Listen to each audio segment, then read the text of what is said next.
జై శ్రీకృష్ణ. జితాత్మన ప్రశాంతస్య పరమాత్మ సమాహితః శీతోష్ణ సుఖ దుఃఖేషు తథా మానాపమానయోః.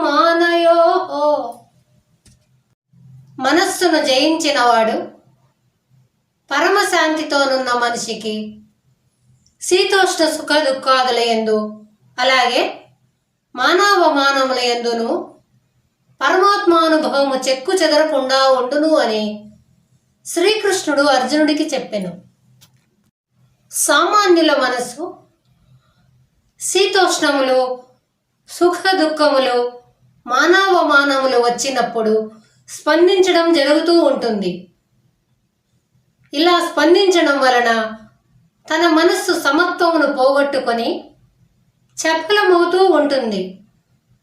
సుఖము కలిగినప్పుడు పొంగిపోవటము, బాధ కలిగినప్పుడు కృంగిపోవటము, అలాగే ఎవరైనా తనను పొగిడినప్పుడు పొంగిపోవటం, ఎవరైనా తనను నిందించినప్పుడు దిగులు పడటం జరుగుతూ ఉంటుంది.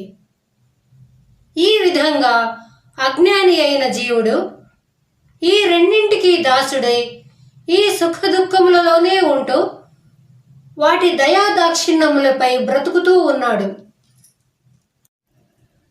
కాబట్టి ఒక్క క్షణమైనా అతని చిత్తము నిశ్చలంగా ఉండకుండా శాంతిని పొందకుండా ఉంది. కానీ మనస్సును ఇంద్రియములను జయించిన వాని చిత్తము అలాగ ఉండదు. ఎటువంటి పరిస్థితుల్లోనైనా అతని చిత్తము నిశ్చలంగా ప్రశాంతంగా ఉండి పరమాత్మ యందే నిలకడ పొంది ఉండునని ఈ శ్లోకంలో చెప్పడమైనది. సముద్ర తరంగములు కానీ పిల్లవాయువులు కానీ మహాపర్వతమును కదిలించినట్లు ఆ సుఖ దుఃఖములు మనస్సును జయించిన వారిని కదిలించలేవు.